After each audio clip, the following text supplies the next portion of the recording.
这个数字令人痛心。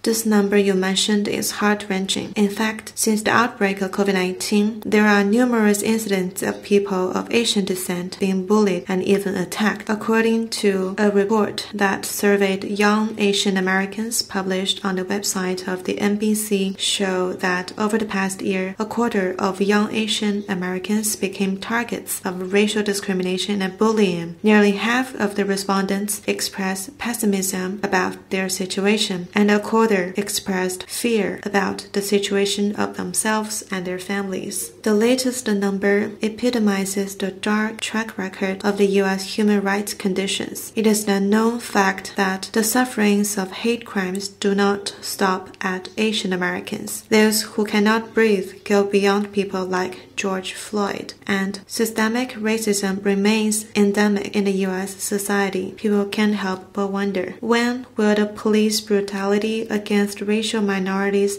be put to an end in the U.S.? When will Islamophobia in the U.S. society vanish? The latest number also raises doubts about the U.S. motive of returning to the UN Human Rights Council. Is it rejoining with sincerity to improve its own human rights conditions and participate in promoting global human rights development, or doing so to continue to use human rights as a political tool and stoke division and turbulence in places across the world in a way that serves its own geopolitical interests? The U.S. should face squarely and redress its own problems of human rights violations, stop the wrong moves of politicizing human rights problems and using them as a tool, and earnestly take the responsibility of respecting and protecting human rights.